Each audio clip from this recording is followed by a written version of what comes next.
Hello hello hello. Good morning everyone. Good morning. कैसे हो आप लोग?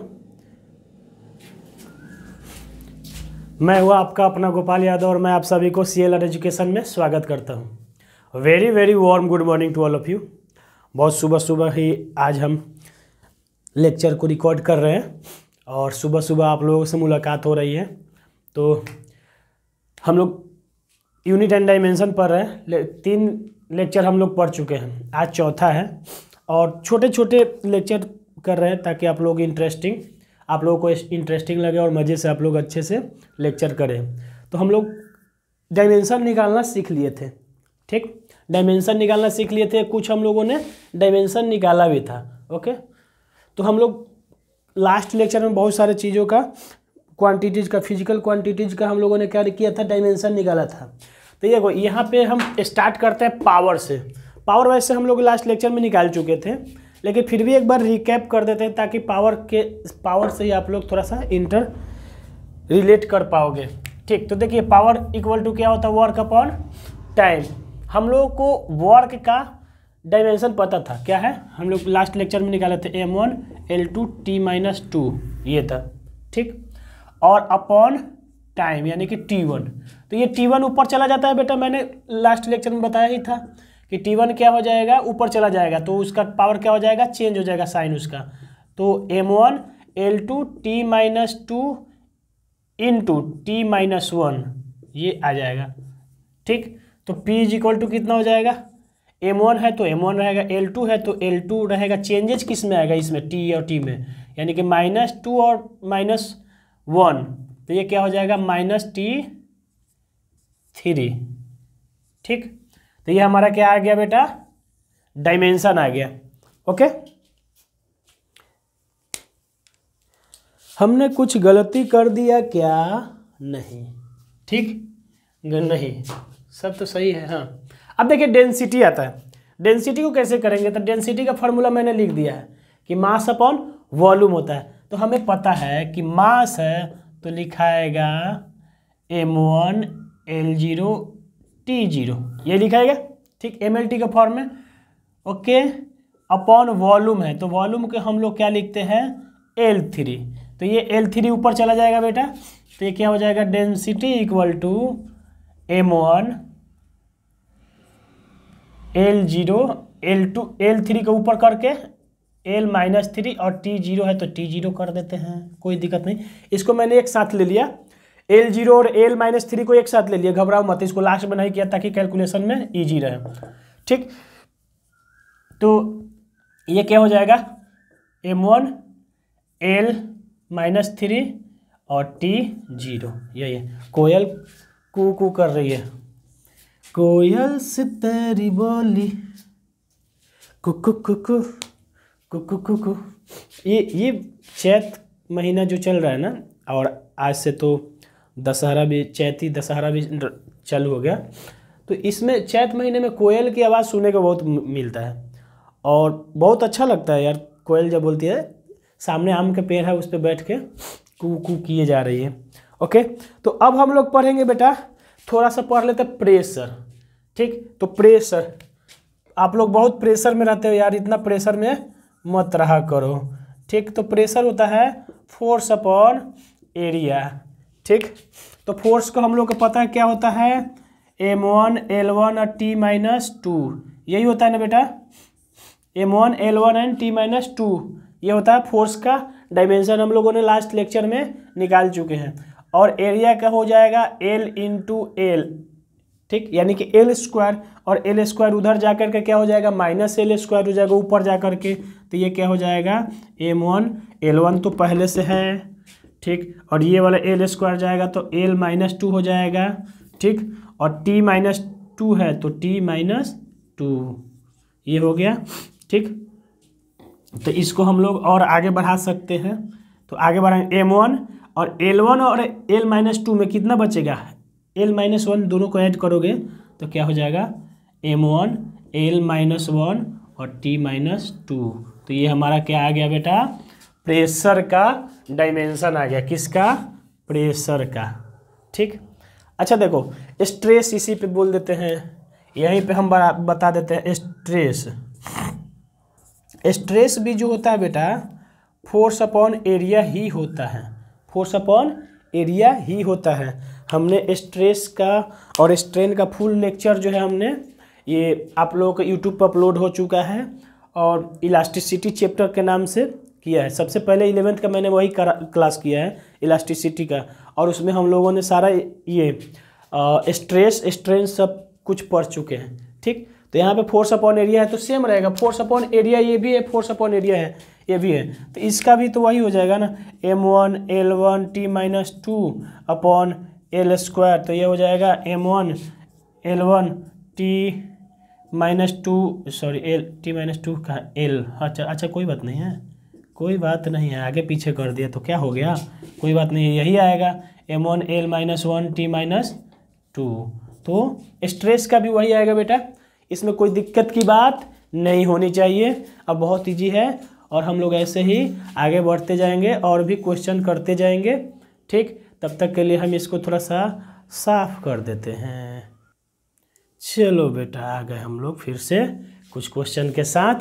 तो देखिए अभी जो है हमारे पास स्ट्रेन है, स्ट्रेस अभी हम लोगों ने निकाला, अभी स्ट्रेन है। तो स्ट्रेन का होता है बेटा change in length upon original length. तो देखो चेंज इन लेंथ मतलब ये भी लेंथ ही है और ओरिजिनल लेंथ भी है, यानी कि अगर हम लोग क्या करें चेंज इन लेंथ को हम लोग एल लेंगे, ठीक, और ओरिजिनल लेंथ को भी हम लोग क्या लेंगे एल लेंगे। ठीक, तो ये पहले से L1 और ये नीचे वाला L1 जा करके -L1 हो गया। ठीक, तो ये दोनों ऐड होगा तो क्या हो जाएगा L0 हो जाएगा, क्या हो जाएगा L0 हो जाएगा। अगर इसके हम लोग MLT के फॉर्म में लिखे तो M0 L0 और T0, तो ये जो आया ना बेटा इसको बोलते हैं हम लोग डायमेंशन लेस क्वांटिटी। क्या बोलेंगे, डायमेंशन लेस क्वांटिटी। देखिए इसमें सब जीरो है, M भी जीरो है, L भी जीरो है और T भी जीरो है, यानी कि इसमें कोई डायमेंशन है ही नहीं। तो ये क्या कहलाएगा, dimension less, dimension less quantity. ठीक, समझ में आ गई बात, इसको क्या बोलेंगे बेटा डायमेंशन लेस क्वांटिटी। अब देखिए टॉर्क आया, तो टॉर्क का फॉर्मूला होता है बेटा force into perpendicular distance, perpendicular distance. Okay, force into perpendicular distance होता है, यानी कि फोर्स इनटू डिस्टेंस बोल सकते हैं। क्या बोलेंगे, फोर्स इनटू डिस्टेंस। तो फोर्स के हम लोग को पता है m1 L1 T-2 ये फोर्स का होता है। ठीक, और परपेंडिकुलर डिस्टेंस, डिस्टेंस का मतलब क्या होगा बेटा, डिस्टेंस का मतलब लेंथ ही होगा ना, यानी कि फोर्स इनटू लेंथ, यानी कि लेंथ को करेंगे तो L1 हो जाएगा। ठीक, तो L1 और इधर L1, तो ये क्या हो जाएगा L2 हो जाएगा ना। तो ये क्या कहलाएगा M1, तो M1 L1 और L1 1 जुट जाएगा पावर में, तो क्या हो जाएगा 2। अच्छा 1 जोड़ क्यों रहेगा, हम लोग एक्सपोनेंट में पढ़े हैं ना कि जब बेस सेम हो तो पावर जो मल्टीप्लाई होता है तो उसका पावर ऐड हो जाता है। जब दो बेस सेम हो दोनों का और पावर मतलब दोनों मल्टीप्लाई होता है तो उसका पावर क्या हो जाता है, ऐड हो जाता है। देखो L1 और L1 दोनों मल्टीप्लाई हो रहा है ना, इसीलिए इसका जो है पावर दोनों ऐड हो जा रहा है। ओके, कोई दिक्कत नहीं है। तो T-2 है तो T-2, तो ये हमारा क्या आ गया बेटा, ये आ गया हमारा टॉर्क आ गया। क्या आ गया, टॉर्क। टॉर्क ये सारे फॉर्मूले अभी आप लोगों को याद करके रखना है, ठीक ना, निकालने के लिए हम लोग पूरे 11th में ये सब सारे फॉर्मूले करेंगे। ठीक ना, जितना भी ये सब फार्मूला है चिंता मत करिए, आपका ये सारा फार्मूला हम लोग करने वाले हैं। लेकिन अभी हम लोगों को डायमेंशन निकालना सीखना है, इसलिए सारे फार्मूले को हम डायरेक्ट लिख दे रहे हैं और आप लोग इसको याद कर लो, याद रहेगा तो सही रहेगा। आगे जब भी हम डिस्कस करेंगे तो उस समय अगर बोलेंगे कि स्ट्रेस क्या है, स्ट्रेन क्या है, टॉर्क क्या है, तो आप लोग उसको हमें बताइएगा कि हाँ ये चीज़ होता है सर। ठीक, तो इसलिए ये याद कर लीजिएगा, बस याद कर लो। अभी घबराओ मत कि सर ये इतना बड़ा बड़ा भारी भरकम जो फार्मूला आप लिख दे रहे हो कैसे होगा।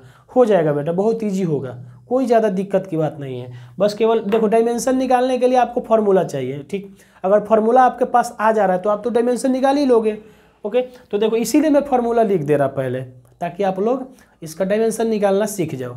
ठीक, आपको इस चैप्टर में डायमेंशन निकालना सीखना है बस, और कुछ नहीं करना है। और यूनिट कन्वर्जन का जो सवाल करेंगे तो डायमेंशन को यूज करके तो वो करेंगे। तो अभी आगे जो 2-3 लेक्चर होंगे बहुत अच्छे इंपॉर्टेंट टॉपिक्स कवर किए जाएंगे। ठीक, तो अभी आप लोग अच्छे से ध्यान से सुनिए, घबराना मत केवल। ठीक, अब यंग मॉडुलस होता है, देखो यंग मॉडुलस होता है, इसको सिंबल होता है वाई, और ये होता है स्ट्रेस अपॉन स्ट्रेन। तो बेटा अभी स्ट्रेस हम लोग निकाले थे, क्या निकाले थे कि M1 L-1 और T-2 शायद था, M1 L-1 और T-2, हाँ सही था, यही निकाला थे। ठीक, तो ये हमारा स्ट्रेस, यानी प्रेशर और स्ट्रेस दोनों सेम होता था ना बेटा। और देखो स्ट्रेन को अभी हम लोग निकाले, देखो स्ट्रेन क्या है, M0 L0 T0। ठीक, तो स्ट्रेन के जगह पे क्या कर देंगे, M0 L0 और T0। अच्छा देखो कुछ होनहार लोग यहीं पे काटने लगते, काटना नहीं है बेटा, इसको ऊपर उठा के ले जाना है। ठीक, इसको ऊपर उठा के ले जाना है। ठीक, तो ऊपर भी ले जाएंगे तो इसमें कोई चेंजेज नहीं होगा, क्योंकि सबके पावर में 0 है, तो कोई चेंजेज नहीं होगा। लेकिन फिर भी हम लोग क्या कर देंगे, M1 L-1 और T-2 इंटू M0 L0 और T0। दिखाई दे रहा है क्या बेटा, दिखाई दे रहा है क्या, दिखाई दे रहा है, यस दे रहा है। ठीक, दिखाई दे रहा है, चलिए। ठीक, तो ये देखो, ये तो 0 0 0 है, तो इसमें ऐड होगा तो कोई फर्क नहीं पड़ेगा, यानी कि जो y का जो फॉर्मूला आएगा वो जो ऊपर वाला स्ट्रेस है उसी का फॉर्मूला ही यंग मॉडुलस का भी फॉर्मूला रह जाएगा, क्योंकि नीचे में तो कोई चेंजेज है नहीं, ये डायमेंशन लेस क्वांटिटी है, और डायमेंशन लेस क्वांटिटी उसमें कोई इफेक्ट नहीं डाल पा रहा है, उसमें कोई चेंजेज नहीं ला रहा है। तो जो हो जाएगा वो M1 L-1 और T-2 जो स्ट्रेस का डायमेंशन है वही यंग मॉडुलस का भी क्या रहेगा बेटा, फॉर्मूला रहेगा। ओके, अब आ गया है देखो बेटा, सरफेस टेंशन है। एक सरफेस टेंशन होता है, जो लिक्विड का जो सरफेस टेंशन निकाला जाता है, सॉलिड का निकाला जाता है, ये सब हम लोग पढ़ेंगे। ठीक, सरफेस टेंशन वगैरह। तो ये होता है फोर्स अपॉन लेंथ, तो फोर्स का हमें पता ही है, अपॉन डिवाइड कर देंगे लेंथ से, तो क्या हो जाएगा हमारा सरफेस टेंशन हो जाएगा। तो ये क्या है, फोर्स अपॉन लेंथ, यानी कि फोर्स M1 L1 T-2 यही होता है ना बेटा, और लेंथ है यानी कि L1 है।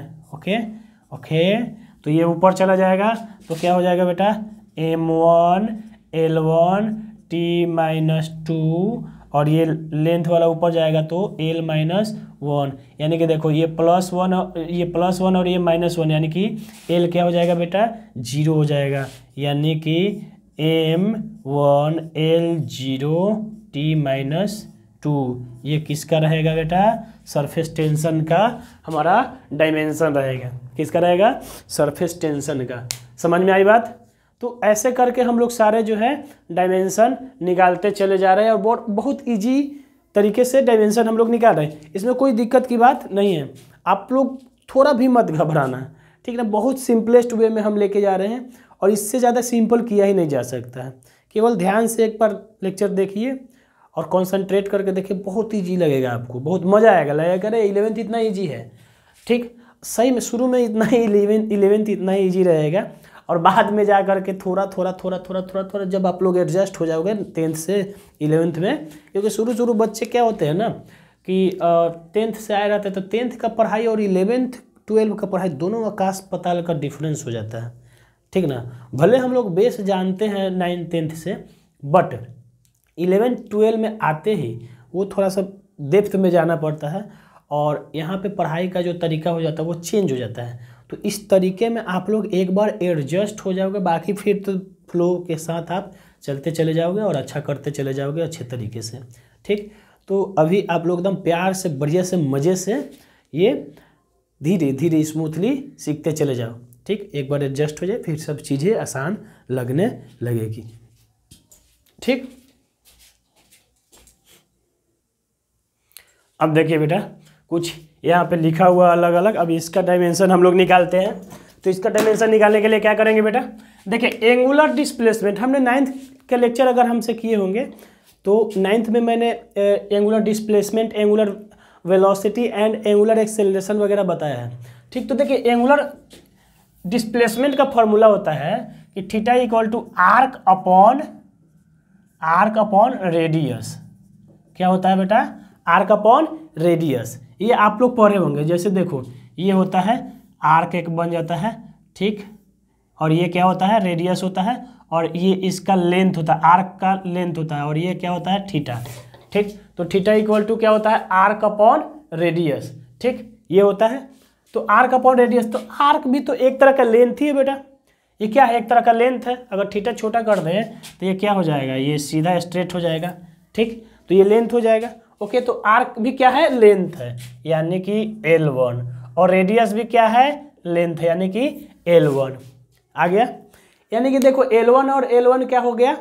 ये कट जाएंगे ना, ये कैंसिल आउट हो जाएंगे। कैंसिल आउट नहीं होगा, घट जाएंगे आपस में। तो L1 और ये माइनस L1, ये ऊपर जाकर के क्या हो जाएगा? Minus L1। यानी कि अगर MLT के फॉर्म में लिखे तो क्या हो जाएगा?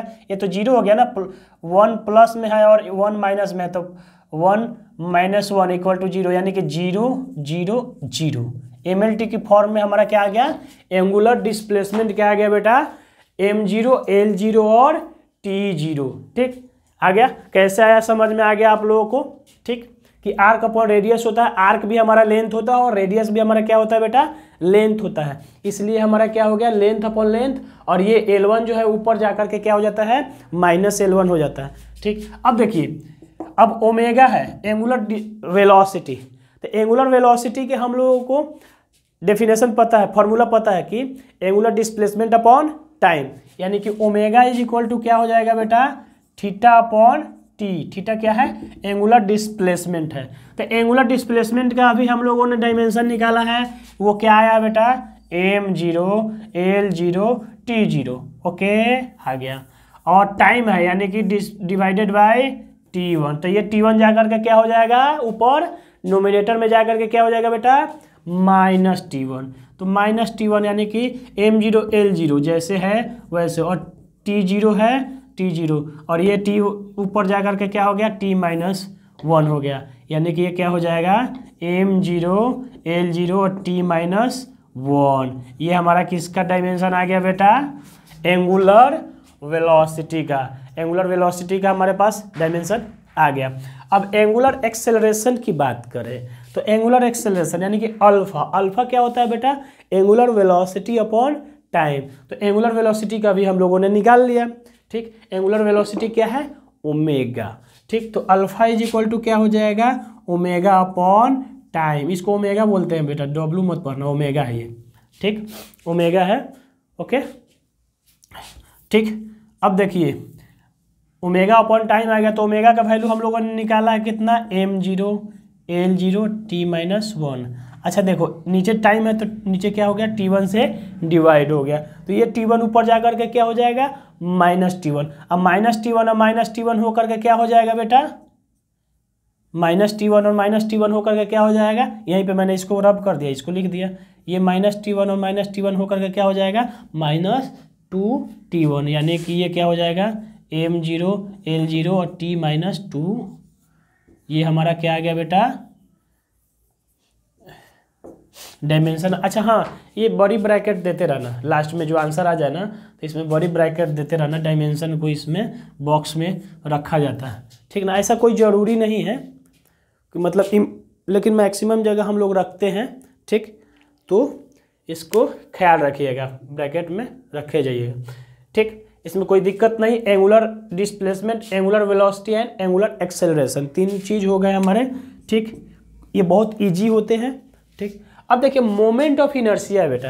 ये चीज़ें जो है ना, आप लोग इनर्शिया पढ़े थे, आप लोग इनर्शिया पढ़े थे कहाँ पे? 9th में, ठीक ना, force and law of motion में शायद। ठीक, तो उसमें पढ़े होंगे। तो मोमेंट ऑफ इनर्शिया का फॉर्मूला होता है बेटा I = mR²।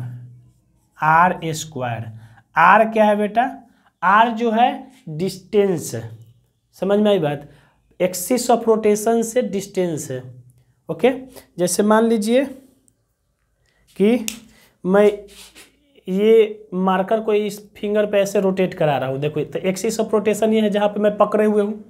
ठीक, जहाँ पे मैं पकड़े हुए हूँ वो एक्सिस ऑफ रोटेशन है ना बेटा, ये एक्सिस ऑफ रोटेशन है। तो यहाँ से इस यहाँ पे कितना डिस्टेंस है उसको आर बोलेंगे, या यहाँ से यहाँ के बीच का डिस्टेंस क्या है, मतलब एक्सिस ऑफ रोटेशन से जो डिस्टेंस होता है मास का उसी को हम लोग क्या बोलते हैं। देखो अरे बता ही देते हैं यार, ये मान लीजिए एक्सिस ऑफ रोटेशन है और यहाँ पे कोई मास है, ठीक, और एक्सिस ऑफ रोटेशन ये है, ठीक। तो यहाँ से यहाँ के बीच का जो डिस्टेंस होगा उसी को हम लोग क्या बोलेंगे, आर बोलेंगे। ओके, इसी को क्या बोलेंगे हम लोग, आर बोलेंगे, ठीक। तो देखिए मास और आर स्क्वायर है यानी कि लेंथ का स्क्वायर है, तो मास को हम लोग क्या लिखेंगे, m1, और आर स्क्वायर है यानी कि लेंथ का स्क्वायर है यानी कि L2, और t तो 0 है यानी कि t0। तो बहुत अच्छा से आराम से आ गया, m1 L स्क्वायर t0 हमारा क्या आ गया बेटा, मोमेंट ऑफ इनर्शिया आ गया। इसमें कोई दिक्कत तकलीफ नहीं सर, कोई भी दिक्कत नहीं है, बहुत आराम से अच्छे से आप पढ़ा रहे हैं, सिंपल करके पढ़ा रहे हैं, ये तो हमें चुटकी में आ जा रहा है, ठीक।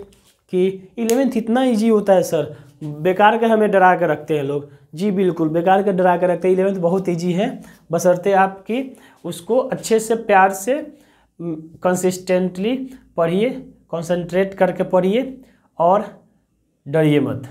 सबसे बड़ी बात है कि डरिए मत। आपको डर के निकालने के लिए हम हमेशा मोटिवेशनल थॉट्स या कोट्स बोलते रहता हूँ बीच बीच में, ताकि आप लोग भी मोटिवेटेड रहें, ठीक।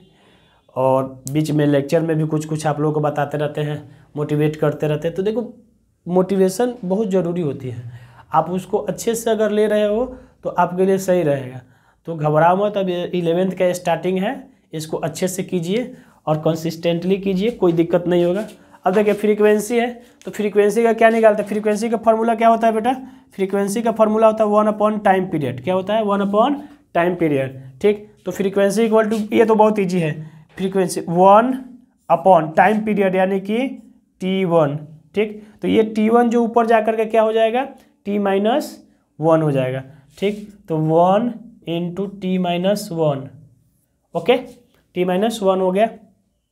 अब इसको हम लोग क्या करेंगे, MLT के फॉर्म में करेंगे, तो m तो है नहीं तो 0 हो गया, L तो है नहीं तो 0 हो गया, और t-1 है तो t-1। तो ये हमारा क्या आ गया बेटा, फ्रीक्वेंसी का फॉर्मूला आ गया। फ्रीक्वेंसी का क्या आ गया, फॉर्मूला आ गया, m0 L0 और t-1। इसमें कोई दिक्कत नहीं है, आप लोगों को कोई भी दिक्कत नहीं होनी चाहिए, ठीक। तो देखते हैं आगे और भी क्वेश्चन करते हैं। चलो बेटा अब आ गए हम लोग थोड़ा सा कुछ और लेकर के, एनर्जी को लेकर के आ गए। अभी तक आप लोग में बहुत सारा एनर्जी आ गया होगा, तो अब इस एनर्जी के साथ थोड़ा देखते हैं। तो देखो काइनेटिक एनर्जी है, ठीक। तो यहाँ पे एक चीज़ में नया चीज़ आप लोगों को दिखेगा कि काइनेटिक एनर्जी में जो है फॉर्मूला क्या होता है, हाफ mv² होता है। क्या होता है, हाफ mv², यानी कि मास इंटू वेलोसिटी का स्क्वायर, और ये हाफ। तो देखिए यूनिट एंड डायमेंशन में एक चीज़ याद रखना कि ये जो हाफ है यानी कि नंबर है ना, इसको डायमेंशन लेस बोला जाता है, यानी कि इसका डायमेंशन नहीं होता है, इसका डायमेंशन हमें निकालना ही नहीं रहता है।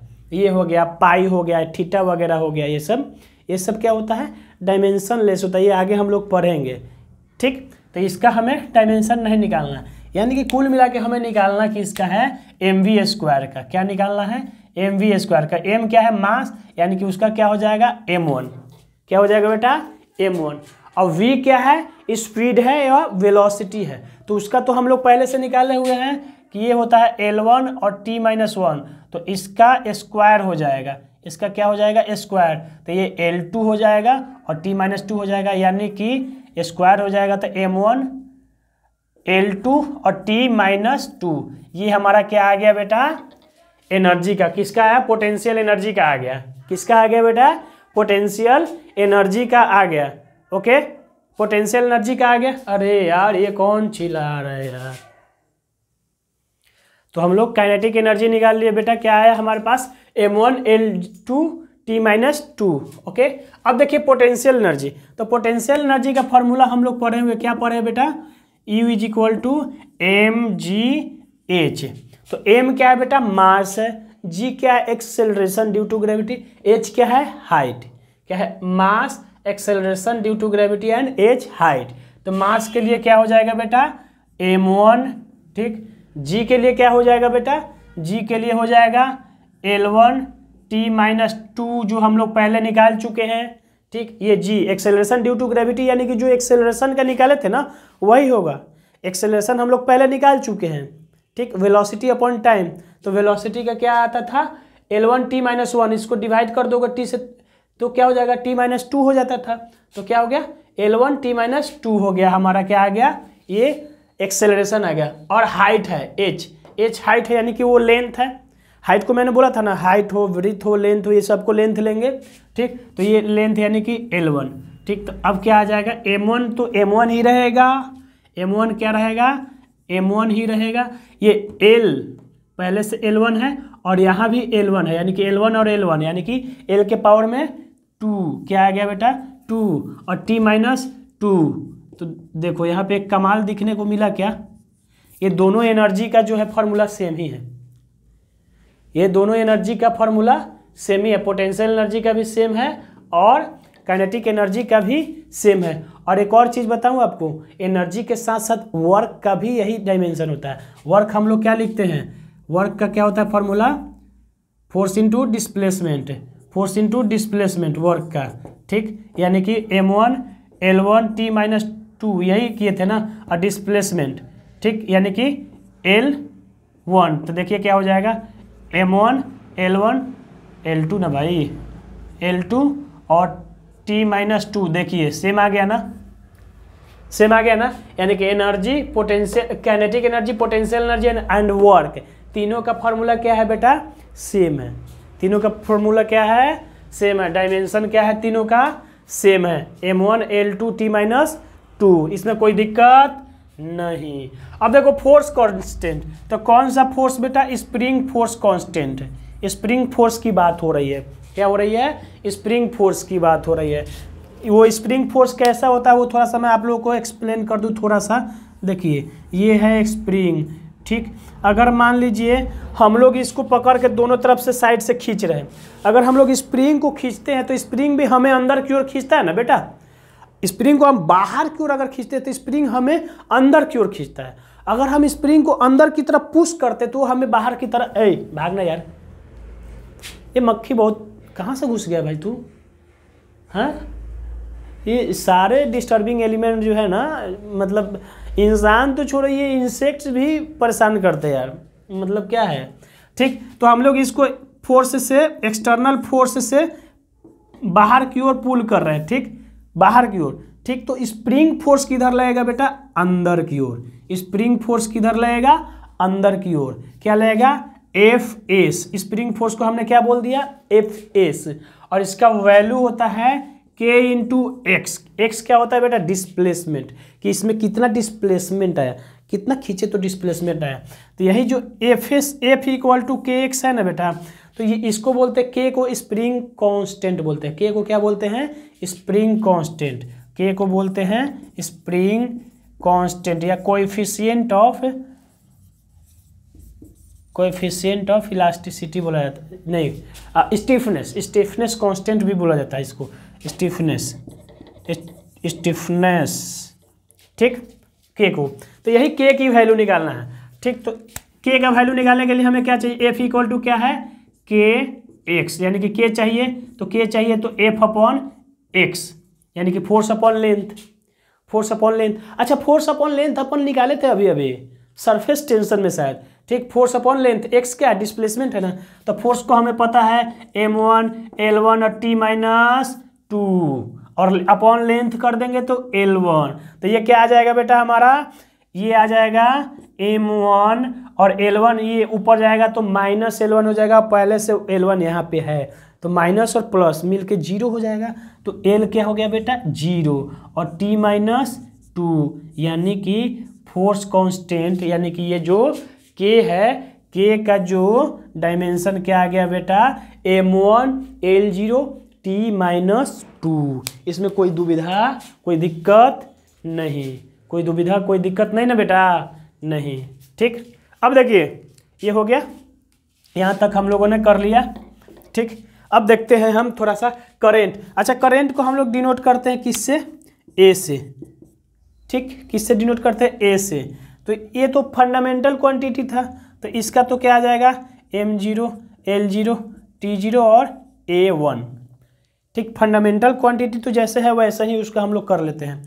ठीक, अच्छा चार्ज होता है, तो चार्ज होता है Q, तो Q का फॉर्मूला कैसे आएगा, देखिए हमें पता है कि I इज इक्वल टू होता है Q अपॉन T, यानी कि चेंज इन चार्ज। तो यहाँ से Q इक्वल टू क्या हो जाएगा IT हो जाएगा, यानी कि Q इक्वल टू क्या हो गया I इंटू T। ठीक, तो I का हमें डायमेंशन पता है A1, T का पता है T1, तो क्या हो जाएगा Q का डायमेंशन क्या हो जाएगा बेटा, ये हो जाएगा I का A1, MLT नहीं ले रहे हैं, लंबा क्यों खींचना है, A1 और T का क्या हो जाएगा T1। तो ये क्या आ गया बेटा, चार्ज आ गया, क्या आ गया, चार्ज आ गया। चार्ज का फॉर्मूला क्या थी, डायमेंशन क्या आ गया A1 T1। अगर इसको MLT के फॉर्म में लिखते हैं, इसको अगर MLT के फॉर्म में लिखते हैं बेटा, MLT के फॉर्म में अगर लिखेंगे तो ये क्या हो जाएगा, ये हो जाएगा आपका, क्या हो जाएगा देखते हैं, ये स्पेस थोड़ा बना लेते हैं। तो MLT के फॉर्म में हो जाएगा लगा दो ना, M0, M नहीं है तो 0, L नहीं है तो 0, T तो है तो T1 और A1, ये आ गया हमारा MLT के फॉर्म में, किसका, चार्ज का डायमेंशन। ठीक, चार्ज का डायमेंशन आ गया। ओके, इसमें कोई दिक्कत नहीं। यहाँ से पोटेंशियल भी हम लोग निकाल सकते हैं, चलो निकाल ही देते हैं। पोटेंशियल यानी कि वोल्टेज का भी निकाल सकते हैं। करंट और चार्ज निकाल दिए तो वोल्टेज को क्यों छोड़ना बेटा, वोल्टेज को क्यों छोड़ना, वो भी बुरा मान जाएगा ना भाई। ठीक, तो voltage V is equal to क्या होता है बेटा, potential V is equal to होता है डेल्टा W अपॉन Q, यानी कि work, change in work upon charge. ठीक, चेंज इन वर्क, यानी कि चेंज इन वर्क का मतलब क्या हो गया बेटा, वर्क, और वर्क का डायमेंशन हम लोग निकाले हुए हैं, क्या है M1 L2 T-2। वर्क का डायमेंशन क्या है M1 L2 और T-2। डिवाइड कर देंगे, Q का डायमेंशन क्या है बेटा, Q का डायमेंशन क्या है A1 T1, A1 T1, A1 T1। ये ऊपर चला जाएगा A1 T1, तो ऊपर चला जाएगा तो क्या बन जाएगा बेटा, M1 है तो M1, L2 है तो L2। अच्छा, पहले से T-2 है और ये T1 जाएगा तो ये हो जाएगा T1 और ये 1 हो जाएगा, तो ऊपर जाके क्या हो जाएगा, ये A-1। ठीक, इतना आ गया, इतना आ गया। ठीक, इतना आ गया। अब आगे स्पेस बना देते हैं और आगे इसको बढ़ा देते हैं। कितना इजी है सर, हैं, कितने मज़े में हम लोगों का डायमेंशन सब होते चला जा रहा है। ठीक, तो हम लोग आज बहुत सारे डायमेंशन निकाल लिए। तो देखो अब इसको क्या कर देंगे हम, हो गया, करना क्या है, ये तो हो गया।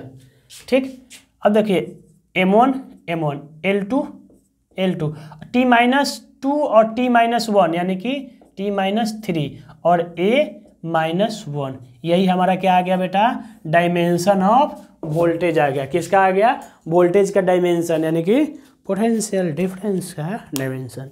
ठीक, ओके, पोटेंशियल का डायमेंशन आ गया। तो आज के लिए हम लोग इतना ही, बाकी मिलते हैं अगले लेक्चर में। तब तक के लिए जय हिंद। ठीक, पढ़िए आप लोग अच्छे से।